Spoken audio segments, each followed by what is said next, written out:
Sabi nila, ang dugo ang nagbubuklod sa pamilya. Pero minsan, ang dugo rin ang dahilan kung bakit nagiging masakit ang bawat paghinga mo sa tuwing makikita mo sila. Hindi ko pinlano na mahalin siya, ang asawa ng pinsan ko. Hindi ko rin inakalang darating ang araw na ituturing kong misyon, ang isang bagay na kailanman ay hindi dapat maging akin. Kung ikaw ang nasa lugar ko, sigurado ka bang magagawa mong umiwas? O hahayaan mo na lang na lamunin ka ng pagkakamaling alam mong wawasak sa lahat? Hanggang ngayon, hindi ko pa rin matanggap kung paano nagsimula ang lahat. Hindi sa isang malaking desisyon, kundi sa maliliit na sandali na akala ko ay normal lang. Pagkapasok ko pa lang sa lumang bahay ni na tita, ramdam ko na agad ang bigat. Amoy kandila, amoy bulaklak na nagsisimula ng malanta, at amoy ng lungkot na nakadikit sa mga dingding. 3 araw pa lang mula noong ilibing ang nanay ni Cassie. Pero ang tahimik na bahay ay parang sumisigaw ng pangalan niya. Nakita ko siya sa kusina, nakatalikod. Nakasuot siya ng itim na daster na luma na. May mantsa ng kape sa laylayan. Hindi siya nagmamadaling kumilos. Hawak niya ang isang basong tubig, titig na titig sa lababo na parang may kung anong sagot doon na hindi ko makita. Kasi, tawag ko ng mahina. Lumingon siya. Ang mga mata niya, pagod na pagod. Hindi yung pagod na nakukuha sa trabaho, kundi yung pagod na parang galing siya sa isang mahabang giyera na walang panalo.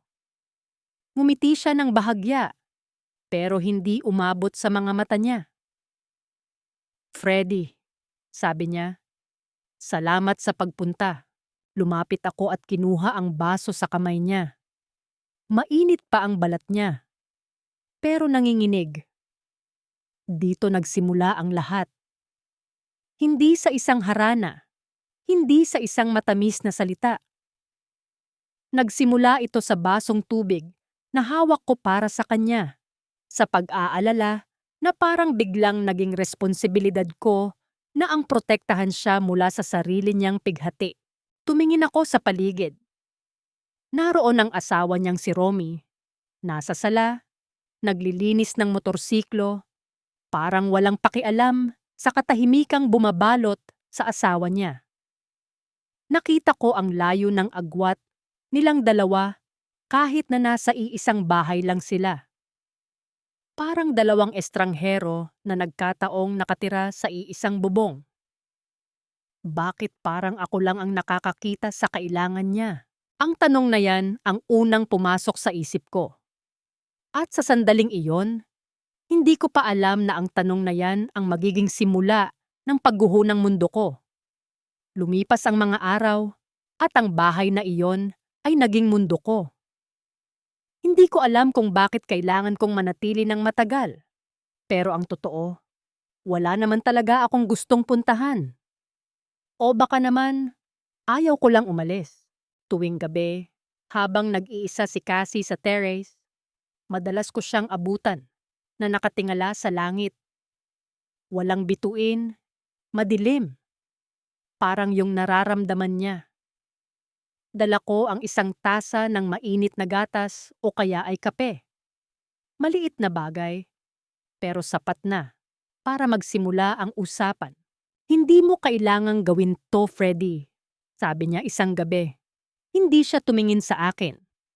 Ang liwanag ng screen ng phone niya ang nagbibigay ng asul na kulay sa mukha niya. Busy ka sa mga trabaho mo, hindi ba? Bakit ka nandito? Wala lang, sagot ko, sabay upo sa tabi niya. Nilayuan ko ng konti. Kailangan may hangganan. Gusto ko lang na may makakausap ka. Tumawa siya ng mahina, yung tawa na parang basag. Si Romy, pagod yun. Lagi siyang pagod. Alam ko, at alam ko nga. Nakikita ko si Romy. Nakikita ko kung paano niya balewalain ang mga maliliit na bagay na nagpapasaya kay Cassie. Yung simpleng pagtatanong kung kumain na ba siya o yung pag-alala sa mga pangarap na matagal na nilang binitawan. Si Romy, para sa akin, ay isang lalaking may hawak na kayamanan na hindi naman niya alam kung paano pahalagahan. At habang tinitingnan ko si Cassie, nararamdaman ko ang isang kakaibang init sa dibdib ko. Hindi lang awa. Higit pa roon, bakit siya ang pinili ng tadhana na maging asawa ng taong hindi nakakakita sa kanya? Isang gabi, aksidenteng dumampi ang balikat ko sa balikat niya habang inaabot ko ang tasa. Hindi siya lumayo. Hindi rin ako umurong. Nanatili kami sa posisyong iyon ng ilang segundo. Sandali na parang tumigil ang mundo. Ang tibok ng puso ko ay parang gustong kumawala sa dibdib ko at nakita ko ang pagbaba ng tingin niya sa kamay kong nasa mesa. Sa sandaling iyon, ang takot ko ay hindi ang mabuko. Ang takot ko ay ang biglang mapagtanto na baka sa gitna ng lahat ng ito, ako ang hinihintay niya. Freddy, tawag niya sa pangalan ko. Hindi ko alam kung bakit. Pero ang paraan ng pagbanggit niya sa pangalan ko ay parang may kasamang hiling. Salamat. Hindi ako nakasagot. Alam ko sa sarili ko na ang simpleng salamat na iyon ay ang unang hantik na pumatak sa basong puno na ng tubig. Pumasok ako sa kwarto ko ng gabing iyon nang hindi makatulog. Tinitigan ko ang kisame. Ano ba itong ginagawa ko?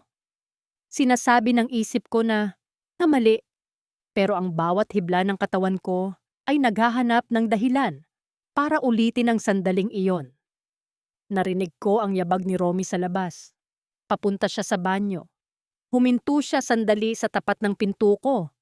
Parang may gustong sabihin, pero nagpatuloy lang siya. Kung alam mo lang, Romy, naisip ko, kung alam mo lang kung gaano kadaling nakawin ang atensyon ng asawa mo dahil hindi mo binibigay ang kailangan niya. Kinilabutan ako sa sarili kong naisip. Masyado na akong malalim. Pero bakit parang wala na akong balak na umahon? Lumipas ang mga araw at lalong naging malabo ang hangganan. Parang may invisible na sinulid na humihila sa akin palapit sa kanya at sa bawat galaw ko, alam kong lumalayo na ako sa katinuan. Isang hapon, habang naglilinis ako sa bodega ng bahay, yung lumang bodega na puno ng mga gamit na hindi na ginagamit ni tita, nakita ko si Cassie. Pumasok siya, bitbit ang isang tray ng merienda. Pawisan ako, nakabukas ang mga butones ng polo ko. Huminto siya sa pinto, hindi agad nakagalaw. Dinalhan kita, sabi niya. Ang boses niya ay mahina, halos pabulong. Nilapitan ko siya. Habang inaabot ko ang tray, sinadya kong tumagal ang pagkakahawak ko sa gilid nito. Naramdaman ko ang lamig ng daliri niya laban sa mainit kong palad. Hindi siya bumitew. Tumingin siya sa akin at sa pagkakataong ito, walang pasalamat sa mga mata niya. Mayroon ng tanong. Isang tanong na hindi kailangan ng boses. Bakit ka nandito? Bakit mo ako tinitingnan ng ganyan? Pagod ka na ba? Tanong ko. Hindi ko alam kung bakit iyon ang lumabas sa bibig ko.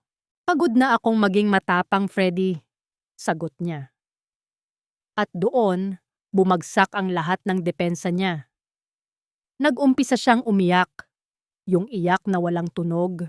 Yung iyak na galing sa kaibuturan ng isang taong matagal nang nagtitimpi. Hindi ko naisip ang tama o mali. Hindi ko naisip na pinsan niya si Romy. Inilapag ko ang tray sa lumang mesa at dahan-dahan ko siyang hinila palapit.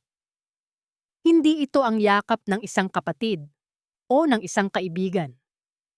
Ito ay yakap ng isang taong gustong mag-alok ng kanlungan na alam niyang hindi dapat ibigay. Isinandal niya ang ulo niya sa dibdib ko. Ramdam ko ang bawat hibla ng buhok niya sa ilalim ng baba ko.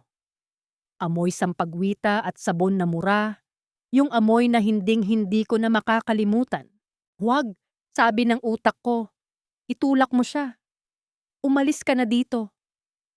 Pero ang mga kamay ko ay kusa siyang hinaplos sa likod. Hindi mo na kailangang maging matapang sa harap ko. Bulong ko. Tumigil ang oras. Ang tanging naririnig ko lang ay ang tibok ng puso niya. Mabilis, magulo, parang sa akin. At sa kabila ng pagpikit ko, alam kong ang sandaling ito ay hindi na mababawi. Ito na yung simula ng panganib na kanina ko pa kinatatakutan. Pero habang kayakap ko siya, ang tanging naisip ko lang ay, sa wakas, kailangan niya ako. Narinig namin ang tunog ng susi sa pintuan ng bahay. Si Romy. Bigla siyang humiwalay sa akin, parang nakuryente. Ang bilis ng galaw niya. Ang bilis ng pagpunas niya sa luha niya.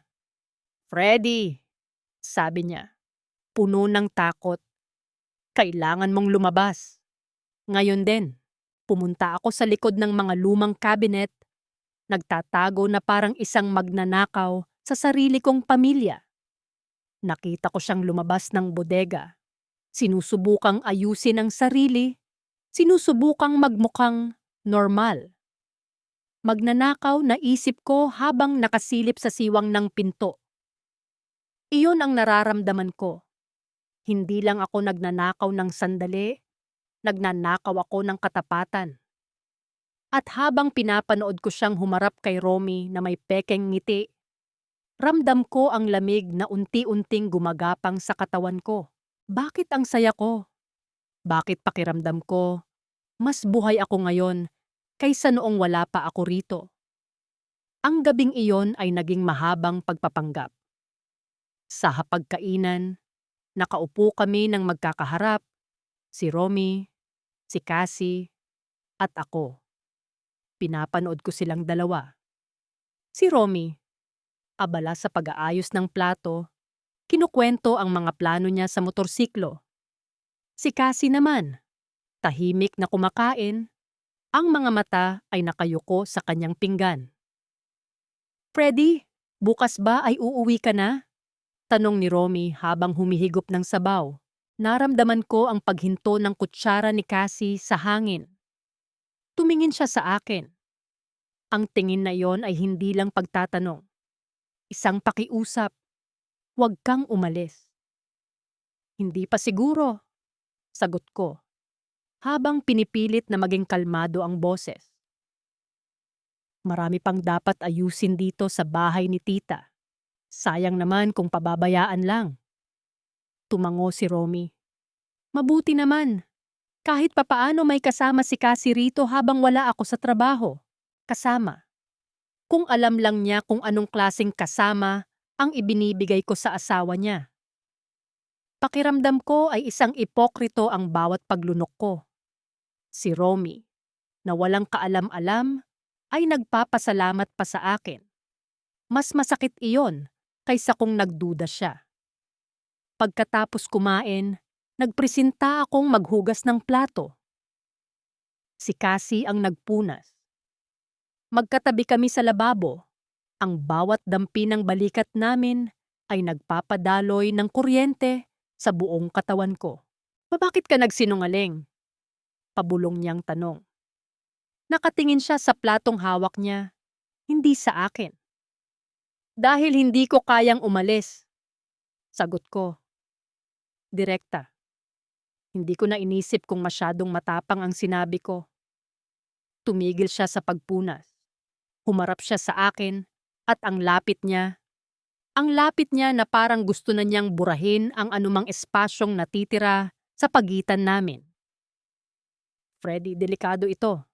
Pinsan mo si Romy. Pamilya tayo. Alam ko, sagot ko.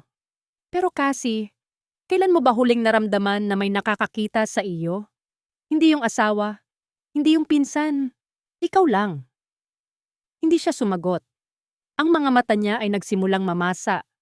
Nakita ko ang takot, ang pagkalito, pero higit sa lahat, nakita ko ang uhaw, ang matinding uhaw sa atensyon at pagmamahal na matagal na niyang hindi nakukuha. Biglang tumunog ang telepono ni Romy sa sala. Napatalon siya, parang may kung anong nakakagulat. Kailangan ko nang bumalik sa kwarto, sabi niya. At mabilis siyang naglakad palayo. Iniwan niya akong mag-isa sa kusina, na ang tanging kasama ay ang ingay ng tubig sa gripo at ang nararamdaman kong kabog sa dibdib ko. Hindi na ito tungkol sa pagtulong sa kanya sa pagdadalamhati. Hindi na ito tungkol sa pagiging mabuting pinsan. Ito ay naging laro na ng pagtatago at paghahanap. At ang pinakanakakatakot na bahagi, hindi ko alam kung hanggang saan ang hangganan ko. Hanggang saan ang hangganan niya. Habang tinitingnan ko ang sarili ko sa refleksyon ng bintana, nakita ko ang isang taong hindi ko nakilala. Ano ang handa mong isakripisyo para sa sandaling ito? Tanong ko sa sarili ko. Wala akong maisip na sagot. Ang alam ko lang, sa bawat minutong lumilipas, mas lalo akong nalulunod. At sa bawat paghinga ko, ang tanging pangalan na nasa isip ko ay ang pangalan niya, Gabi na. Ang mga kuliglig sa labas ay parang sinasabayan ang ingay ng mga iniisip ko. Hindi ako makatulog. Nakahiga ako sa papag sa guest room, nakatitig sa kisameng may mga bitak-bitak. Bawat yabag ni Romy sa kabilang kwarto, yung mga yabag na pamilyar, yung mga yabag na dapat sana ay nagpaparamdam sa akin ng seguridad, ay tila mga karayom na tumutusok sa konsensya ko. Bakit parang hindi ako nakakaramdam ng pagsisisi? Iyan ang tanong na bumabagabag sa akin. Dapat ba akong matakot? Dapat ba akong mahiya? Pero sa halip, ang nararamdaman ko ay isang uri ng pananabik na hindi ko maipaliwanag. Isang uri ng pangangailangan na maging malapit kay Cassie, na para bang siya ang oxygen sa isang silid na wala ng hangin. Lumabas ako ng kwarto para uminom ng tubig. Ang kusina ay madilim. Tanging ang liwanag ng buwan na tumatagos sa bintana ang nagsisilbing ilaw. Pagdating ko sa dulo ng pasilyo, tumigil ako.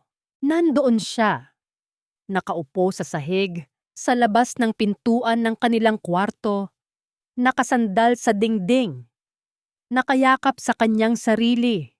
Hindi siya umiiyak, pero ang mukha niya ay puno ng pagod, yung klase ng pagod na gusto ng sumuko. Kasi, pabulong kong tawag. Lumingon siya. Sa dilim, nakita ko ang kinang ng mga mata niya. Hindi siya nagulat. Parang hinihintay niya ako. Hindi niya ako tinabihan. Sabi niya, direkta. Walang himig ng galit, puro lang kapaitan. Pagod daw siya. Lagi na lang siyang pagod. Lumapit ako. Hindi ko na inisip ang panganib. Umupo ako sa tabi niya, sa sahig na malamig. Ang balikat namin, nagdampi ulit. Ngayon, hindi na ako lumalayo. Hinayaan ko lang. Hindi lahat ng tao may kakayahang makita ang kailangan ng iba kasi, sabi ko. Minsan nakatingin tayo sa malayo, kahit na yung kailangan natin ay nasa harap na natin. Tumingin siya sa akin. Ang liwanag ng buwan ay tumama sa mukha niya at nakita ko ang bawat detalye.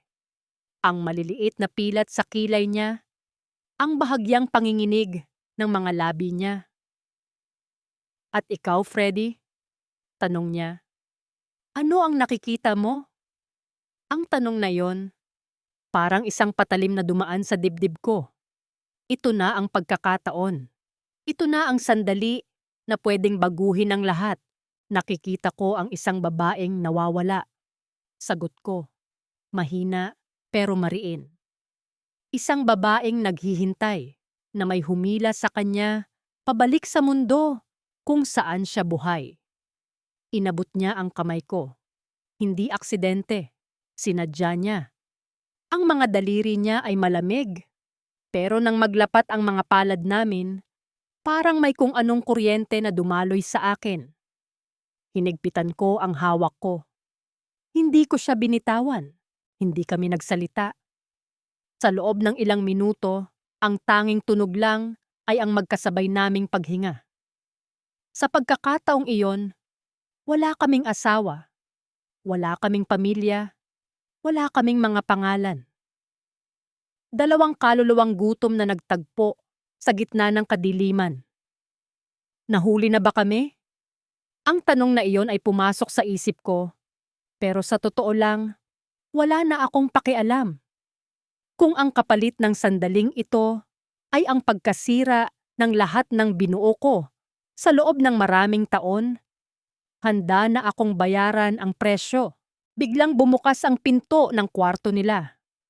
Si Romy. Nanlaki ang mga mata niya nang makita kami. Ang tensyon sa hangin ay biglang naging mabigat. Parang mga bakal na nagtatama. Anong ginagawa ninyo rito? Tanong niya, ang boses ay puno ng pagtataka. Pero may bahid na ng kakaibang duda. Huminga ako ng malalim. Ito na yon. Dito na magtatapos ang lahat. Naramdaman ko ang pagbaba ng kamay ni Cassie mula sa pagkakahawak sa akin. Mabilis, parang boltahe ng kuryenteng biglang naputol. Ang katahimikan sa pasilyo ay naging kasing bigat ng isang libingan. Freddy, anong ginagawa mo rito sa labas ng kwarto namin?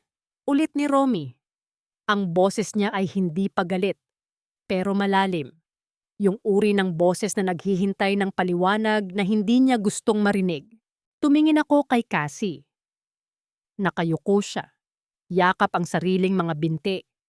Halatang nanginginig ang mga balikat niya. Hindi siya makatulog, Romy. Mabilis kong sagot. Ang utak ko, nagtatrabaho ng mabilis. Kailangang magmukhang natural. Nakita ko siyang nakaupo rito kanina nang lalabas sana ako para uminom ng tubig. Mukhang masama ang loob. Inabutan ko lang ng kaunting pampakalma. Isang kasinungalingan. Isa na namang kasinungalingan na unti-unting nagiging parte ng pagkatao ko.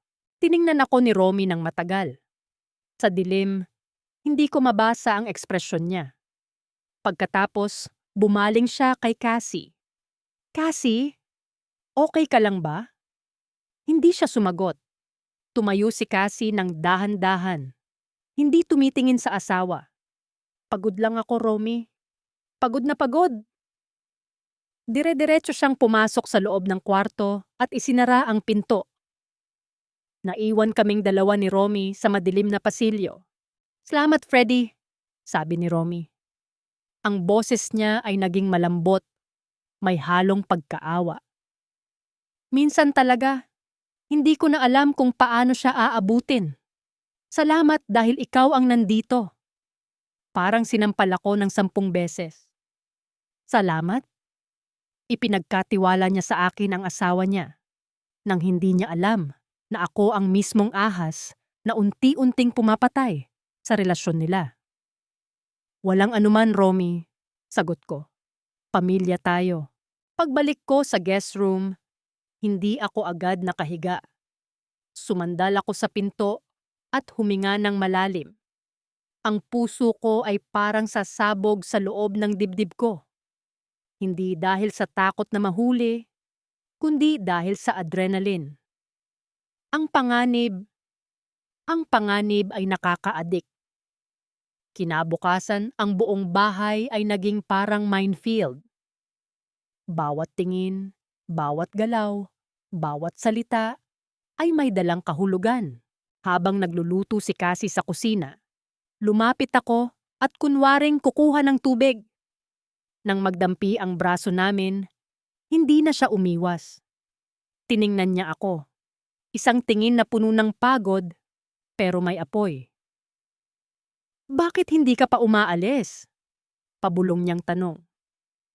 Dahil hindi pa tapos ang dapat kong gawin, sagot ko. At ano iyon? Lumapit ako ng bahagya sa tainga niya.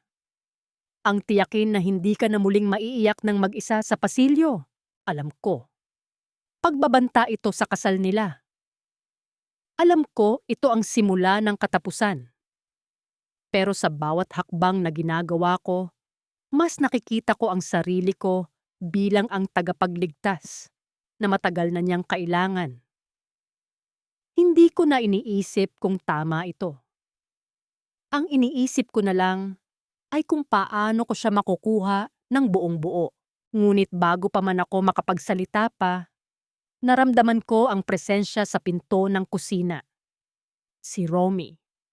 Nakatayo lang siya roon, may hawak na baso, at nakatingin sa amin. Hindi ko alam kung gaano nakatagal siyang nakatayo roon. Nahuli na ba kami? Ang baso sa kamay ni Romy ay bahagyang yumanig. Hindi ko alam kung dahil sa bigat nito o dahil sa nakita niya. Freddy, tawag niya. Pwede ba kitang makausap sa labas? May kailangan lang akong itanong tungkol sa trabaho. Tumango ako. Ang puso ko ay naging bato sa dibdib ko. Ito na ba iyon? Ito na ba ang bayad sa lahat ng ginawa ko? Lumabas kami sa porch. Ang hangin ng umaga ay malamig, pero ang pawis na namumuo sa noo ko ay mainit. Freddy, panimula niya habang nakatingin sa malayo. Napapansin ko, parang masyadong malapit ang loob niyo ni Cassie. Alam ko pinsan tayo, at close kayo simula bata. Pero sa totoo lang, nitong mga nakaraang araw, parang may ibang aura. Tumahimik ako. Handa na akong magdahilan. Handa na akong magsinungaling. Hanggang sa huli. Romy, kung may nakikita kang kakaiba, siguro dahil lang sa pinagdadaanan niya ngayon. Sagot ko. Hindi ko siya iiwan sa ganitong panahon. Tiningnan ako ni Romy ng diretso sa mata. Ang mga mata niya ay puno ng sakit. Hindi galit, kundi pagkalito. Sana tama ka. Sana nga. Pagtulong lang ang lahat ng ito. Sana nga. Nang pumasok siya sa loob, naiwan akong mag-isa sa porch. Ang mga kamay ko ay nanginginig. Naisip ko ang pamilya ko. Ang buhay ko na iniwan ko sa ibang bansa. Naisip ko ang lahat ng binuo ko para lang maging maayos ang lahat. Ngayon, lahat iyon ay nakasalalay sa isang sinulid. Isang sinulid na ako mismo ang nagpapahina. Bakit ba hindi ko mapigilan? Sa loob ng bahay, narinig ko ang boses ni Cassie na tumatawa. Isang tawa na matagal ko nang hindi naririnig. Tiningnan ko ang bintana. Nakita ko siya sa loob, nakatingin sa labas, diretso sa mga mata ko. Ang ngiti niya ay hindi para kay Romy. Ang ngiti niya ay para sa akin. Nagsimula na ang laro. Wala na akong atrasan. Ang susunod na hakbang ay magtatakda kung matutuloy ba ang lahat o kung masusunog na kami ng tuluyan. Pero sa loob-loob ko, alam ko ang sagot. Hindi ako titigil hanggat hindi ko nakukuha ang gusto ko. At ang gusto ko ay siya. Ang bawat araw na lumilipas ay parang paglakad sa ibabaw ng manipis na yelo. Alam naming dalawa ni Cassie na anumang oras ay maaaring bumitak ang kinatatayuan namin. Pero ang nakakabaliw, mas lalo pa kaming lumalapit sa gilid ng bangin. Isang hapon, habang nag-aayos ng mga dokumento si Romy sa sala, nag-aya si Cassie na magpunta sa bayan para bumili ng grocery. Freddy, samahan mo ako, sabi niya. Hindi ito pakiusap. Isa itong utos na nakabalot sa isang matamis na ngiti. Sumama si Romy. Sige, para makapagpahinga rin kayo, sabi niya nang walang kaunting duda. Tabid sa loob ng sasakyan, ang katahimikan ay nakakabingi. Si Romy ang nagmamaneho at kaming dalawa ni Cassie ay nasa likuran. Habang nakatingin si Romy sa kalsada, unti-unting dumampi ang paa ni Cassie sa paa ko. Hindi ako umiwas. Sa halip, hinayaan ko lang itong manatili roon.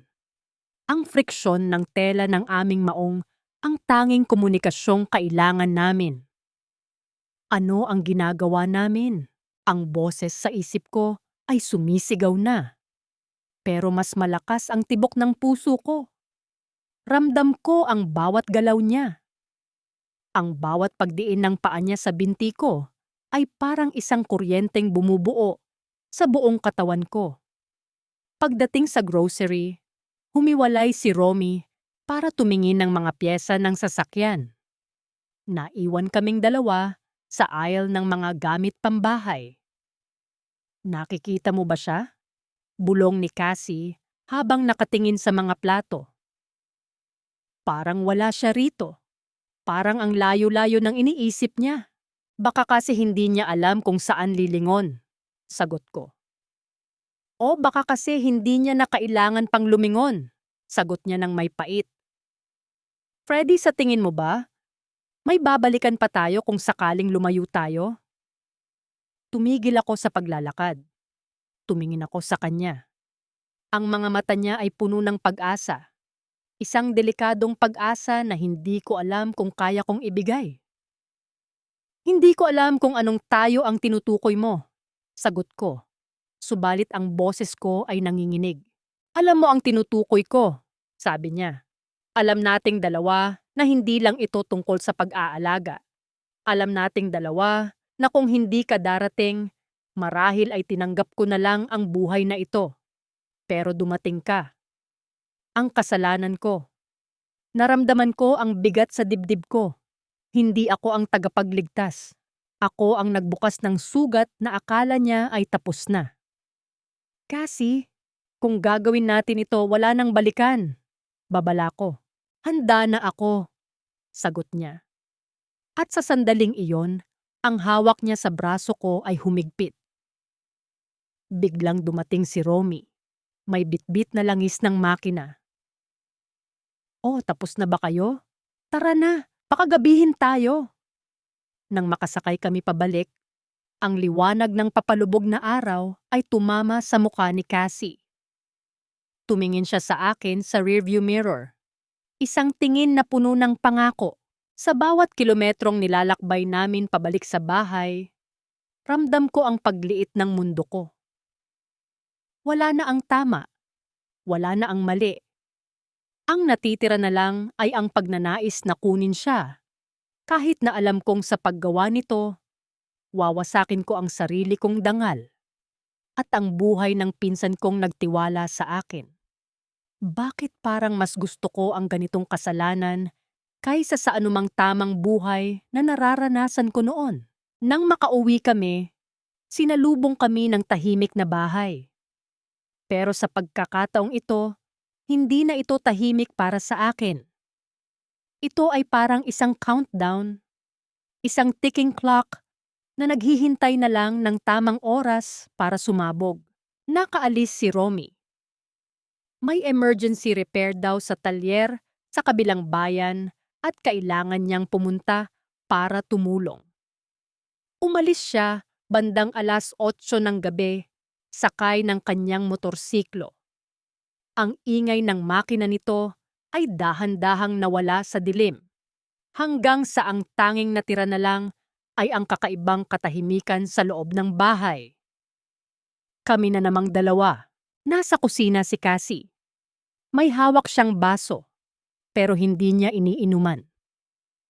Nakatitig lang siya sa bintana, doon sa labas kung saan madilim at walang makikita. Ang buhok niya ay nakasipit ng isang asul na plastic clip, yung mumurahin na may maliit na lamat sa gilid. Hindi ko alam kung bakit, pero ang detalyeng iyon ang pinakatitigan ko habang lumalapit ako sa kanya. Isang simpleng plastik na ipit, pero para sa akin, sumisimbolo ito sa pagiging marupok ng lahat ng bagay sa paligid namin noong gabing iyon. Umalis na siya. Mahina akong sinabi habang nakatayo sa likod niya. Alam ko, sagot niya nang hindi lumingon. Rinig ko ang motor. May ugong ang lumang refrigerator sa sulok ng kusina. Isang mababa, tuloy-tuloy na tunog na parang nagpapaalala sa amin na gumagalaw pa irin ang oras. Kahit na para sa aming dalawa, parang huminto na ang lahat. Humakbang ako palapit, sapat na para maamoy ko ang floor wax sa sahig at ang pabango niya. Yung pabangong mura na binili niya noong isang araw sa bayan. Freddy, bulong niya, humarap siya sa akin sa wakas. Ang mga kamay niya ay nakahawak sa gilid ng kahoy na mesa na medyo magaspang ang ibabaw dahil sa kalumaan. Natatakot ako. Sa ano? Sa sarili ko. Sa kung ano ang kaya kong gawin kapag kasama kita. Hindi ko na siya sinagot ng mga salita. Sa halip, hinakan ko ang kamay niya. Ang mga daliri ko ay sumingit sa pagitan ng mga daliri niya. Marahan pero mahigpit. Doon ko naramdaman ang mabilis na tibok ng pulso niya. Hindi mo kailangang matakot mag-iso, sabi ko. Isang hakbang pa. Isang maliit na espasyo na lang ang natira sa pagitan namin. Nang yakapin ko siya, naramdaman ko ang pagbagsak ng ulo niya sa balikat ko. Parang doon lang siya nakahanap ng lugar kung saan pwede siyang mapagod. Pero hindi ito tulad ng yakap sa bodega. Mas mabigat ito. Mas may kahulugan.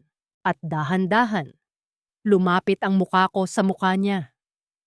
Naramdaman ko ang mainit na hininga niya sa mga labi ko bago pa man kami magkalapit ng tuluyan. Ang halik na yon. Hindi lang ito halik ng pag-ibig.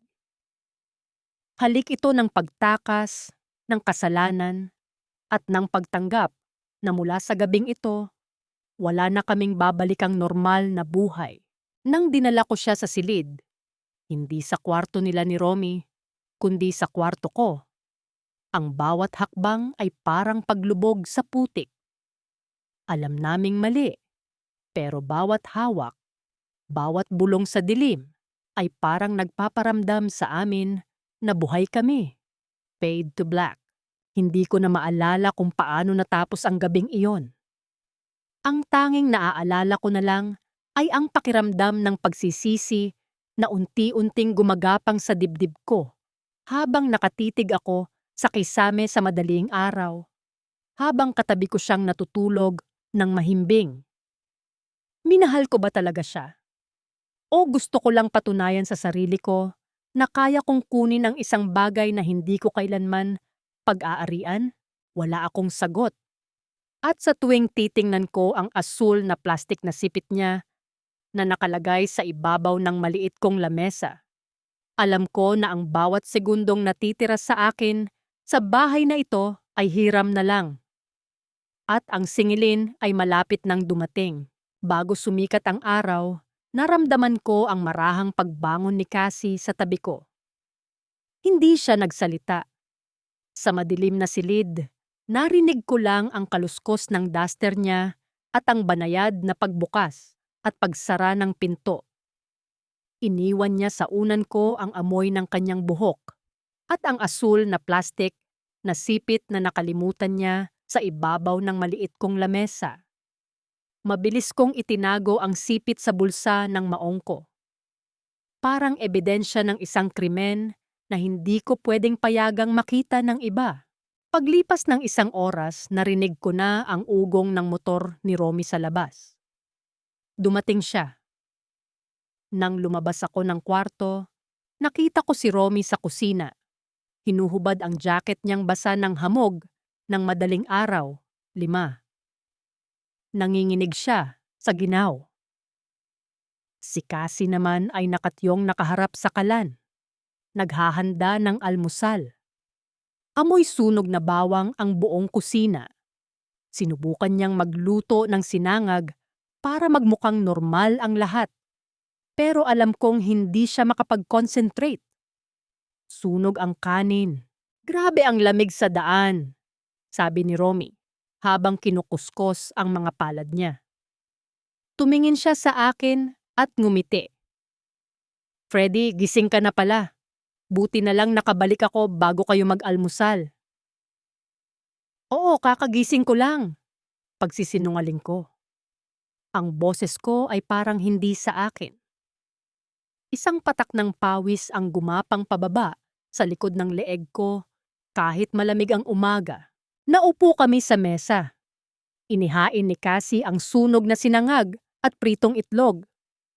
Habang kumakain kami, ramdam ko ang bawat galaw sa paligid. Bawat kalansing ng tinidor sa plato ay parang tunog ng kampana na nagbabala sa akin. Salamat nga pala ulit kagabi, Freddy, biglang sabi ni Romy habang sumusubo ng kanin. Sabi sa akin ni Cassie bago ako umalis, pinagtimpla mo raw siya ng gatas. Malaking bagay sa kanya yon. Medyo magulo lang talaga ang isip niya dahil kay tita. Tumingin ako kay Cassie. Nakatitig lang siya sa plato niya. Dahan-dahang ninunguya ang pagkain na parang walang lasa. Hindi siya makatingin kay Romy. At lalong hindi siya makatingin sa akin. Wala yon, Romy. Sabi ko naman sa'yo, pamilya tayo. Sagot ko. Ang salitang pamilya ay parang lason sa dila ko. Hinawakan ni Romy ang balikat ni Cassie. Isang simpleng haplos ng asawa na nagpapakita ng pag-aalaga. Pero nakita ko ang bahagyang pagkislot ng balikat ni Cassie. Napansin iyon ni Romy. Napatigil ang kamay niya. May masakit ba sa'yo, Cassie? Tanong ni Romy. Medyo nagtataka. Parang nanginginig ka. Wala. Mabilis na sagot ni Cassie. Ang boses niya ay masyadong mataas, masyadong depensiba. Medyo nalamigan lang siguro ako kagabi habang natutulog. Tumingin si Romy sa asawa niya. Pagkatapos ay tumingin siya sa akin. Ang tingin niya ay tumagal ng ilang segundo, mga segundong parang isang taon para sa akin. Walang salita, walang paratang, pero may kung anong pagbabago sa mga mata niya. Hindi na ito ang tingin ng isang pinsan na nagpapasalamat. Ito ay tingin ng isang lalaking nagsisimulang makaramdam na may mali sa sarili niyang bahay. Nahuli ba niya ang sulyap namin? O ang amoy ng pabango sa kwarto ko na kapareho ng sa asawa niya? Sige, sabi ni Romy ng mahina. Sabay binitawan ang balikat ni Cassie. Magpapahinga muna ako sa kwarto. Medyo sumasakit ang ulo ko. Nang maglakad siya patungo sa kanilang kwarto, narinig ko ang mahina at gipit na pagbuntong hininga ni Cassie. Tumingin siya sa akin, ang mga mata niya ay puno ng takot. At sa ilalim ng mesa, naramdaman ko ang kamay ko sa bulsa ko. Hinahawakan ang asul na plastik na sipit na may lamat. Alam kong hindi na kami makakapagtago ng matagal. Ang ulan ay parang paparating na. At ang bahay na ito ay walang sapat na bubong para protektahan kaming dalawa.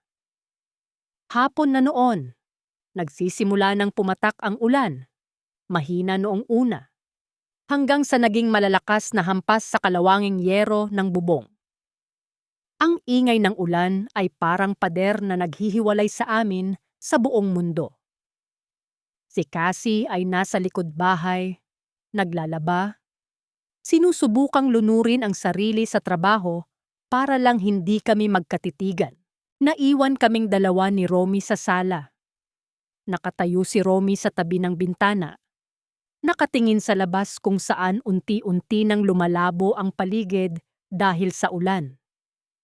May hawak siyang kalahating sunog na sigarilyo na nakapatong sa may pasimano. Hindi niya sinisindihan. Pinaglalaruan lang niya sa pagitan ng mga daliri niya. May kung anong bigat sa likod niya na ngayon ko lang napansin ng ganoon kalinaw. Freddy, Tawag niya nang hindi lumingon. Halika nga muna rito. Maupo ka. Naupo ako sa lumang sofa na may sira sa dulo. Nanlalamig ang mga talampakan ko kahit nasuot ko ang makapal kong medyas.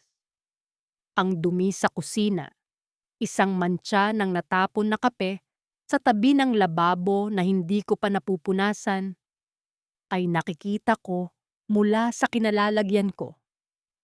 Parang katulad ko, isang dumi na hindi nararapat doon, pero hindi rin maalis-alis.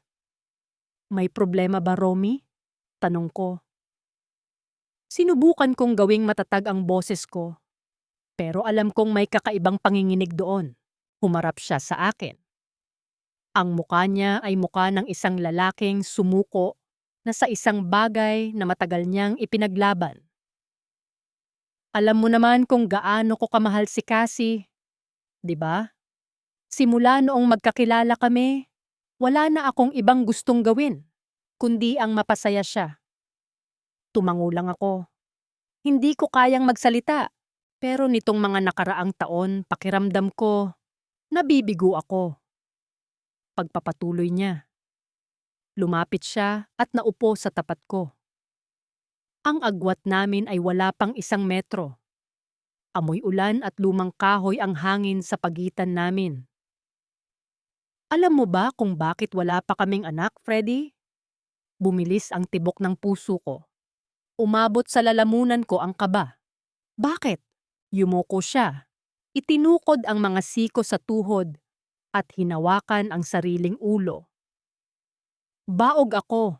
Nalaman namin yan 5 taon na ang nakakaraan. Pumunta kami sa doktor. Nagpatest ako. Ako ang may problema. Ako ang hindi makabigay sa kanya ng pangarap niya. Parang may sumabog sa utak ko. Ang lihim na akala ko ay aking motibasyon. Ang kagustuhang bigyan siya ng anak na di umano'y nararapat sa kanya dahil hindi kayang ibigay ng asawa niya. Biglang naging isang napakalaking sampal sa aking mukha. Ang sakit sa boses ni Romy ay hindi galing sa galit sa amin. Galing ito sa isang malalim na sugat ng isang lalaking pakiramdam ay hindi sapat. Hindi ko sinasabi sa iba. Bulong ni Romy. Ang boses ay halos mapatid. Kahit kina tita hindi namin sinabi. Nahihiya ako. Pakiramdam ko, kalahati lang akong lalaki dahil doon. At nakikita ko si Cassie, araw-araw na nagluluksa hindi lang sa nanay niya, kundi sa pangarap naming magkapamilya na hinding-hindi ko maibibigay. Tumingin siya sa akin. Ang mga mata niya ay basa ng luha. Kaya noong makita ko kayong magkasama, noong makita ko kung paano mo siya asikasuhin, kung paano ka mag-alala sa kanya, hindi ako nagagalit, Freddy. Natatakot ako. Natatakot ako na baka isang araw, ma-realize niya na mas karapat dapat ka sa kanya kaysa sa akin. Na mas kaya mo siyang bigyan ng buhay na hindi ko kayang ibigay. Bakit ko nga ba naisip na ako ang tagapagligtas dito? Ang tanong na iyon ay parang lason na kumalat sa buong katawan ko. Tumingin ako kay Romy, ang pinsan ko, ang taong nagpatuloy sa akin, ang taong nagtiwala sa akin ng buong buo.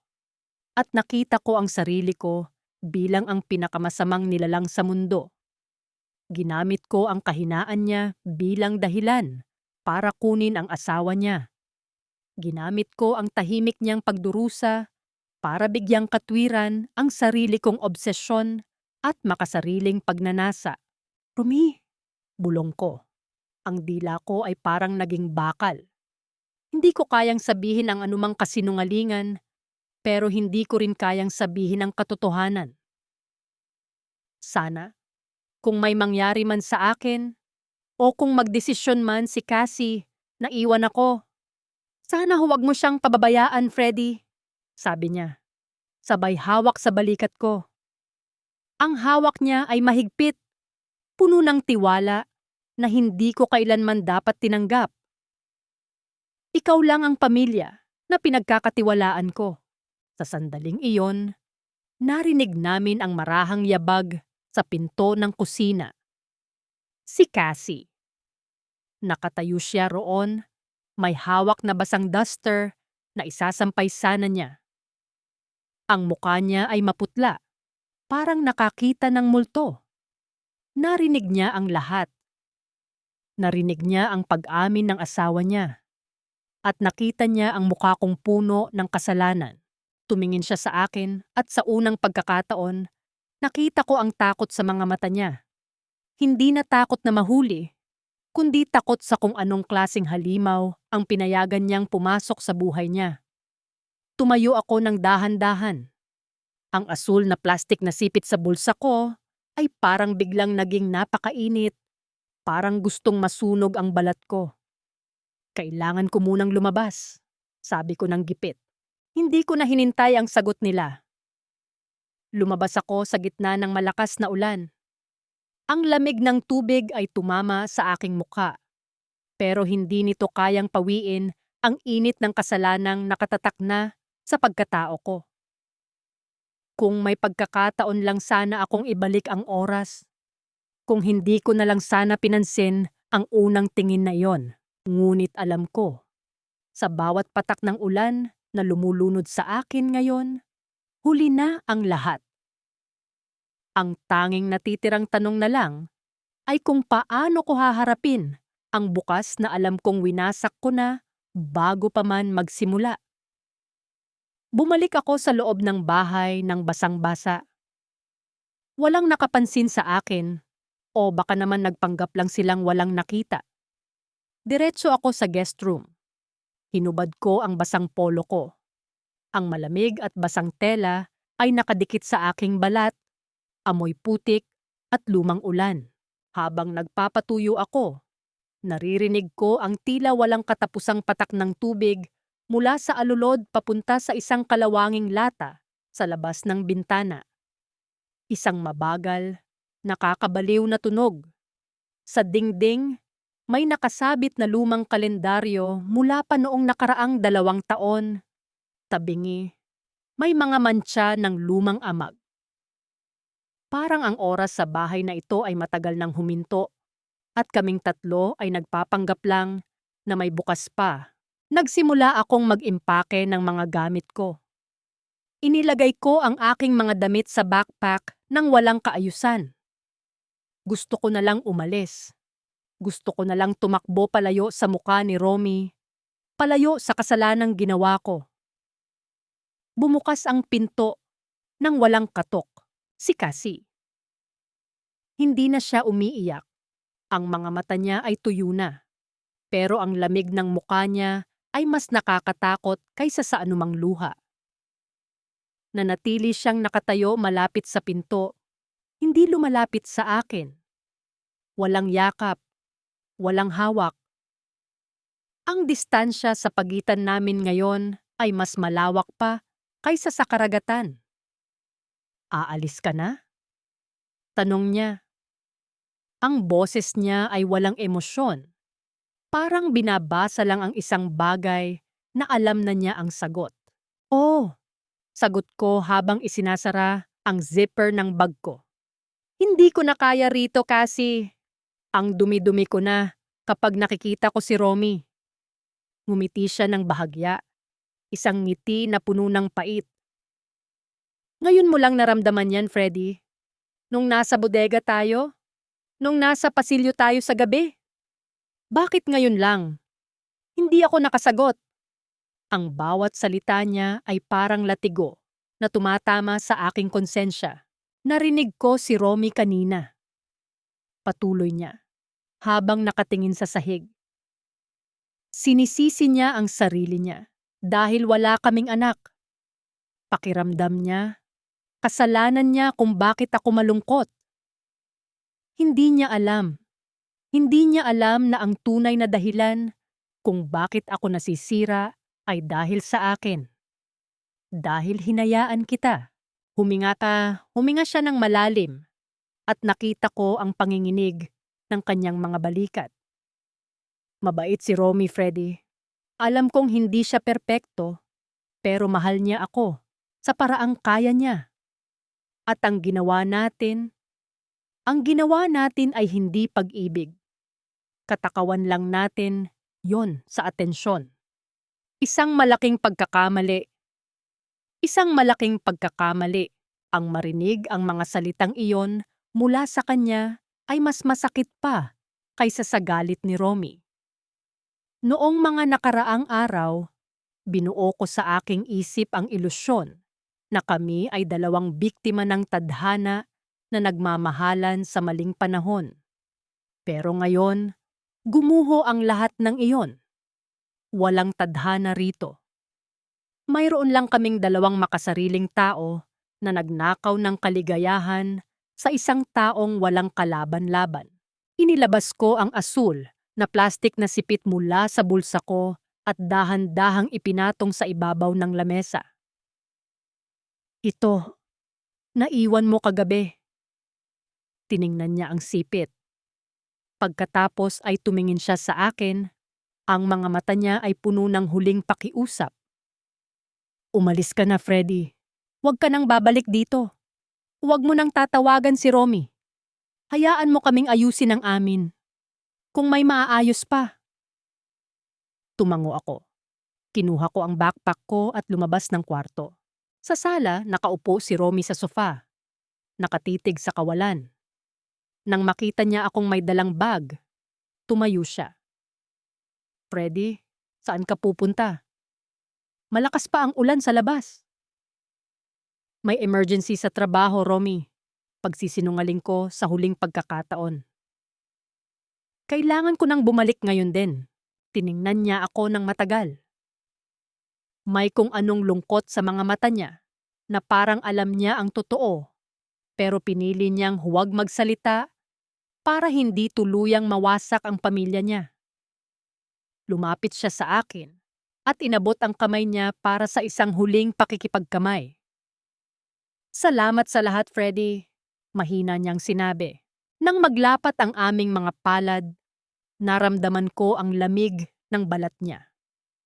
Gusto kong umiyak, gusto kong lumuhod, at humingi ng tawad. Pero alam kong ang paggawa niyon ay magdadala lang ng mas malaking gulo. Tumango lang ako. Tinalikuran sila at lumabas sa gitna ng bagyo. Habang naglalakad ako palayo sa bahay na iyon, hindi ko na pinunasan ang mga luha ko dahil sumasabay naman ito sa patak ng ulan. 2 taon na ang lumipas. Nandito ako ngayon sa isang maliit na kwarto sa ibang bansa. Gabi na naman, at ang tanging naririnig ko lang ay ang maingay at tila pumupugak na dekuryenteng bentilador sa sulok ng semento kong silid. Sa ibabaw ng maliit kong lamesa, nakapatong ang lumang pasaporte ko.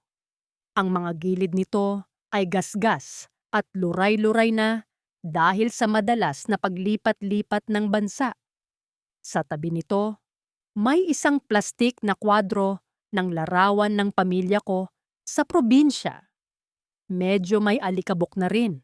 Hindi na ako bumalik doon simula noong gabing lumabas ako sa gitna ng bagyo. Nabalitaan ko na lang sa ilang kamag-anak na magkasama pa rin sina Romy at Cassie. Sabi nila, tahimik lang daw ang buhay ng dalawa. Walang ingay, walang gulo, pero wala pa ring anak. Minsan, kapag naririnig ko ang balita tungkol sa kanila, nararamdaman ko ang kakaibang kirot sa aking dibdib. Pero kasabay niyon may malalim na pakiramdam ng pasasalamat na pinili ni Cassie na manatili at hinayaan niya akong umalis bago ko tuluyang sunugin ang kanilang bahay. Matagal kong inisip kung bakit ko nagawa ang mga bagay na iyon. Noong una, kinukumbinsi ko ang aking sarili na ginawa ko yon dahil mahal ko si Cassie. Dahil gusto ko siyang iligtas sa isang malungkot na buhay. Ginamit ko pa ang dahilan na gusto ko siyang bigyan ng anak dahil hindi kayang ibigay ng asawa niya. Na ang aking kakayahan ay sapat ng dahilan para manghimasok sa buhay nila. Pero ngayon, habang nakatitig ako sa kawalan ng aking silid, Sa wakas ay natutunan ko nang sabihin sa aking sarili ang katotohanan. Hindi ko ginawa yon para sa kanya. Ginawa ko yon para sa aking sarili. Natatakot kasi akong tumanda nang nag-iisa. Natatakot akong maglaho sa mundong ito nang walang naiiwan na bakas. Nang walang nagmamahal sa akin ng buo. Ginamit ko ang lungkot ni Cassie para punan ang sarili kong kawalan. Sa lahat ng paraan na maaari kong piliin para patunayan na may halaga ako, pinili ko ang pinakamapanganib at pinakamakasariling daan. Nasilaw ako sa ideya na maging bayani sa kwento ng iba. Nang hindi ko namamalayan na ako na pala ang kontrabida sa buhay ng pinsan kong nagtiwala sa akin. Kinuha ko ang asul na plastik na sipit na nasa bag ko pa rin pala hanggang ngayon. Pinagmasdan ko ang maliit na lamat sa gilid nito. Gusto ko na sana itong itapon sa basurahan, pero pinili kong ibalik ito sa loob ng aking drawer. Hayaan ko na lang itong manatili roon, bilang paalala na may mga bagay na hindi natin dapat hawakan. Gaano man natin kagustong angkinin ang mga ito. At ang tunay na pagmamahal, minsan, ay hindi ang pananatili para lumaban, kundi ang lakas ng loob na tumalikod at hayaang maging buo ang mga taong muntik mo nang mawasak. May mga gabi na ang katahimikan ay hindi mo kayang labanan. Kahit gaano mo kalakas patunugin ang dekuryenteng bentilador sa sulok ng silid, sa ganoong uri ng gabi, biglang umilaw ang screen ng aking luma at gasgas na cellphone na nakapatong sa sahig. Ang tempered glass nito ay may mahabang lamat, parang sapot ng gagamba na naghahati sa liwanag ng screen. Isang notification mula sa isang account na matagal ko nang hindi nakikita sa aking listahan. Mula kay Romy. Bago ko pa man buksan ang mensahe, naramdaman ko na agad ang panlalamig ng aking mga kamay. Ang amoy ng bagong luto na instant noodles sa tasa ay unti-unting sumasabog sa loob ng kwarto, pero biglang nawalan ako ng gana. May kalakip na larawan ang mensahe, isang larawan ni Cassie, nakaupo sa lumang sofa sa kanilang sala, may hawak na isang sanggol na nakabalot sa asul na kumot. Katabi niya si Romy, nakangiti ng malapad. Ang mga mata ay halos pumikit na sa sobrang saya. Ang bahay ay hindi na ganoon kalungkot.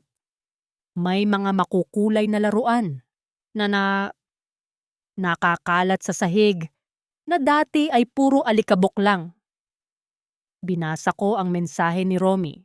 Freddy, sana maayos ang lagay mo dyan sa abroad. Gusto ko lang ibahagi sa'yo ang magandang balita. Nag-adapt kami noong nakaraang buwan. Lalaki. Pinangalanan naming Mateo. Sabi nila, kamukha ko raw kapag nakasimangot, kahit alam naman nating pareho na hindi ko siya dugo. Pero para sa akin, siya ang pinakamagandang bagay na dumating sa buhay namin. Naalala kita bigla dahil noong mga panahong pinakamahirap ang buhay para kay Cassie, nandyan ka para umalalay. Sana sa pag-uwi mo, mabisita mo kami rito para makilala mo ang pamangkin mo. Nabitawan ko ang aking cellphone sa sahig. Walang galit sa bawat salitang isinulat niya. Walang sumbatan. Hindi ko alam kung naramdaman ba ni Romy ang nangyari sa amin ni Cassie noong mga huling araw ko doon, o kung pinili niya lang talagang magtiwala hanggang sa huli dahil iyon ang tanging paraan para manatili siyang matatag. Pero ang masakit ay ang katotohanang masaya sila ngayon dahil pinili kong umalis. Na ang pamilyang sinubukan kong buuin gamit ang aking mga maling desisyon at makasariling pagnanasa ay nabuo rin sa ibang paraan.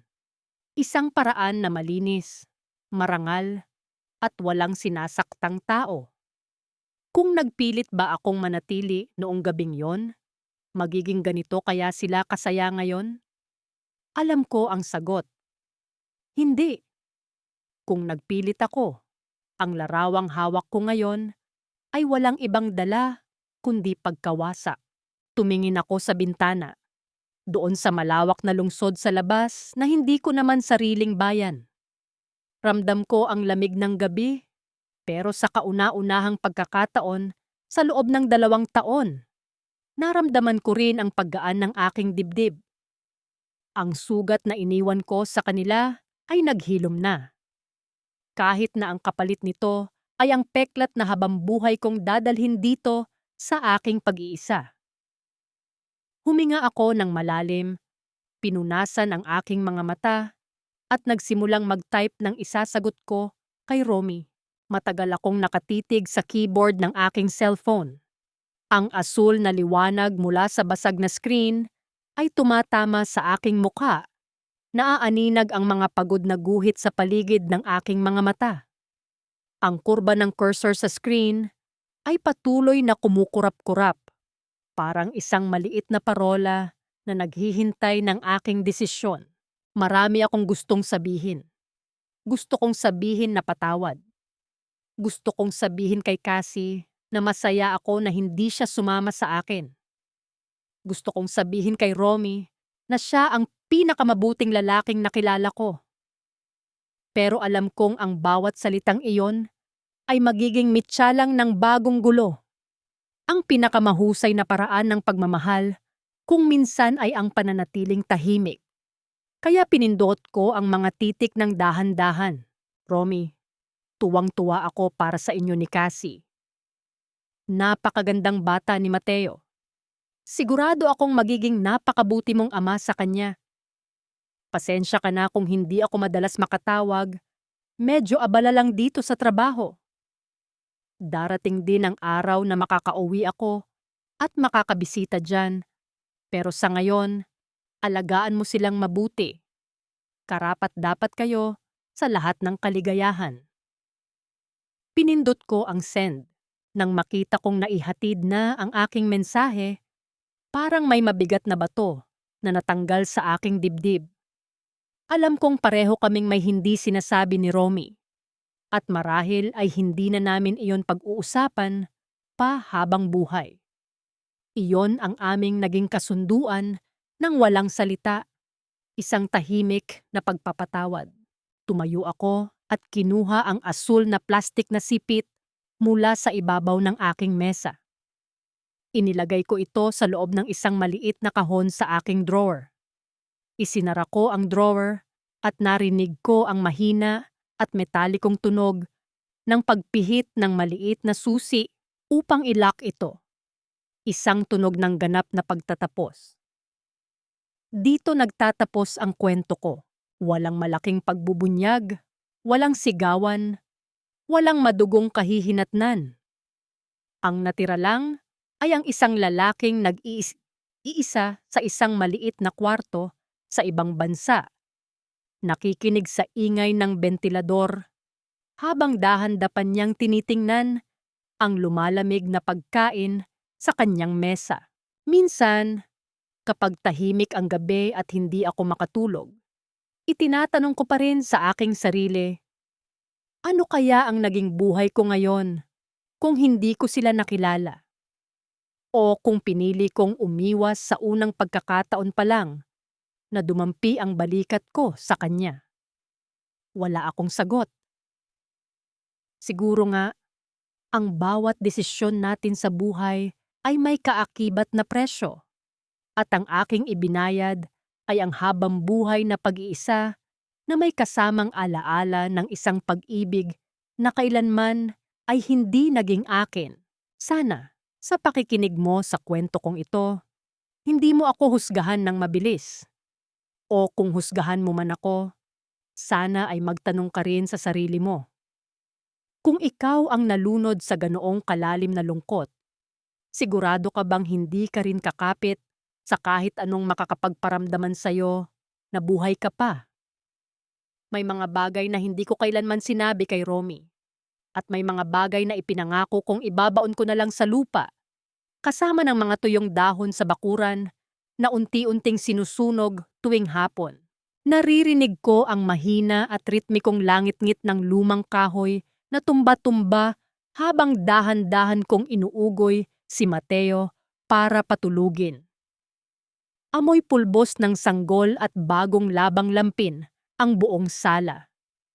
Sa tabi ko, nakaupo si Romy sa sahig, abala sa pagbuo ng isang maliit na kahoy na laruan para sa anak namin.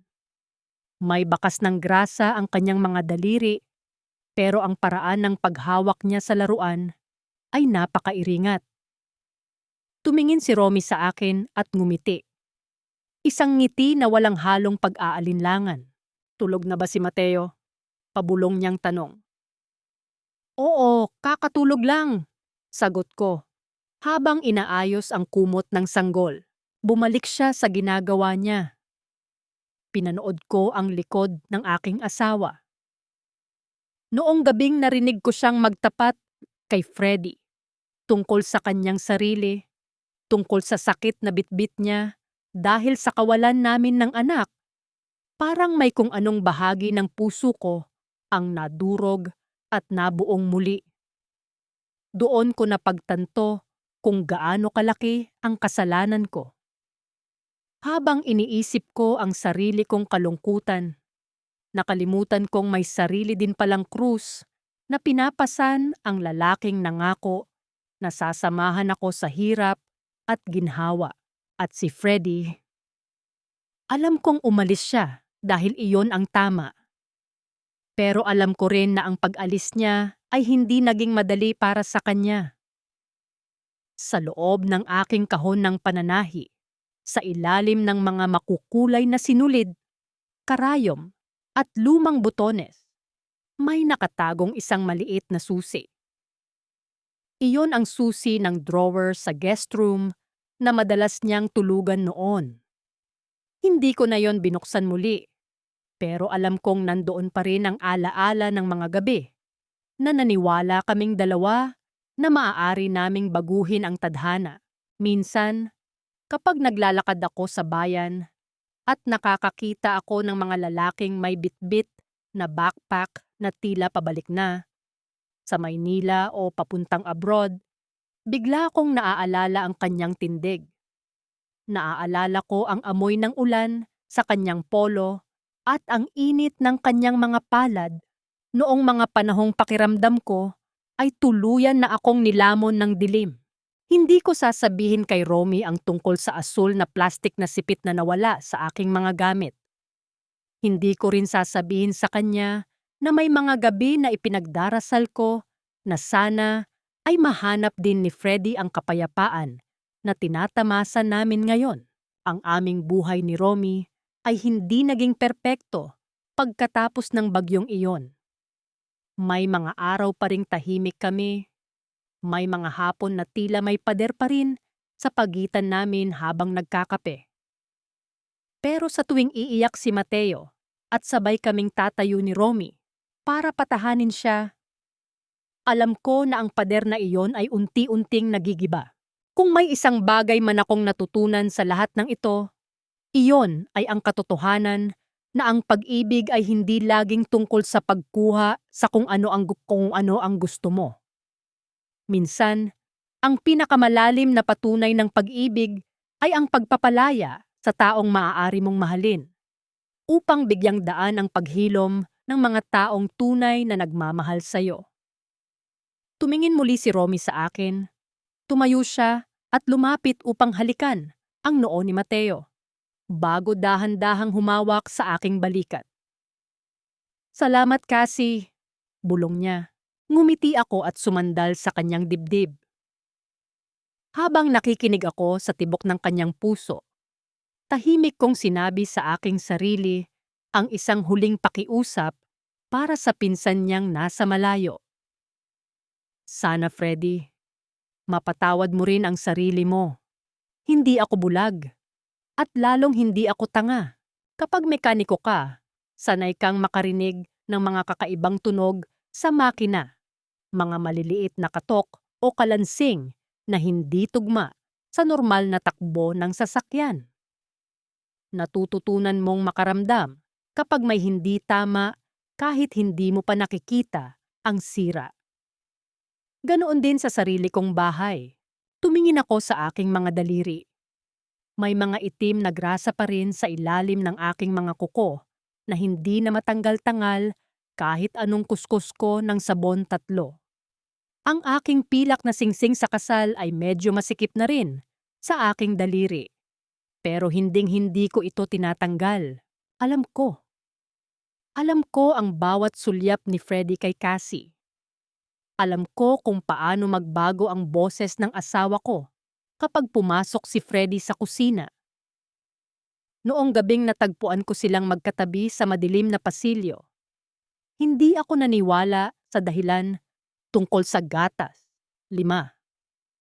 Nakita ko ang takot sa kanilang mga mata at ang mas masakit, nakita ko ang pag-asa sa mukha ng asawa ko na matagal ko nang hindi na ibibigay.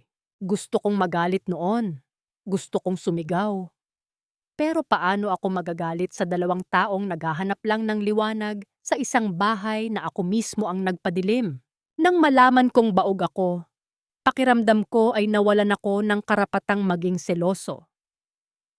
Paano ko ipaglalaban si Cassie kung alam kong ako ang dahilan kung bakit siya unti-unting namamatay sa kalungkutan? Si Freddy ay pinsan ko. Mabuting tao siya at alam kong hindi niya sinadyang saktan ako. Nakita niya lang ang isang babaeng nalulunod at sinubukan niyang sagipin ito. Noong hapon na mag-usap kami sa sala habang umuulan, sinadya kong sabihin sa kanya ang tungkol sa aking kondisyon. Gusto ko lang iparamdam sa kanya ang bigat ng aking pinapasan. Hindi para sumbatan siya, kundi para magmakaawa na huwag niyang wawasakin ang natitirang piraso ng aking pamilya. At nang makita ko ang mukha niya na napuno ng pagsisisi, alam kong naintindihan niya. Nang mag-impake siya at umalis sa gitna ng bagyo, naramdaman ko ang isang malalim na lungkot para sa kanya. Alam kong binuwis niya ang sarili niyang dangal at ang pagtingin ko sa kanya para lang manatili kaming buo ni Cassie. Ang pag-alis niya ay ang pinakamalaking sakripisyo na nagawa ng isang pinsan para sa akin. Kaya ko ipinadala ang larawan ni Mateo noong nakaraang buwan. Gusto kong ipakita sa kanya na ang sakripisyo niya ay hindi nawalan ng kabuluhan. Gusto kong iparamdam sa kanya na napatawad ko na siya at karapat-dapat din siyang maging masaya kung nasaan man siya ngayon. Si Mateo ay hindi ko kadugo, pero sa bawat oras na hawakan ko ang kanyang maliliit na kamay, alam ko na siya ang simbolo ng aming bagong simula. Isang simula na naging posible dahil pinili ni Freddy na lumayo.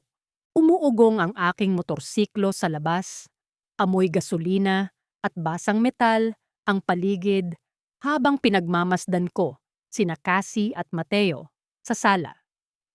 Bumalik ako sa loob at hinawakan ko ang balikat ng aking asawa.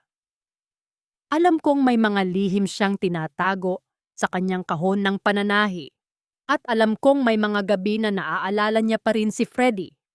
Pero hindi ko na yon kailangang ungkatin pa. Sapat na sa aking narito kami ngayon, magkasama, lumalaban sa bawat bagyong dumarating. Sana kung nasaan man si Freddy ngayon, maramdaman niya ang init ng aming pasasalamat. Dahil kung hindi dahil sa kanyang pag-alis, hindi namin matututunang yakapin ang aming sariling mga sugat upang maging buo muli.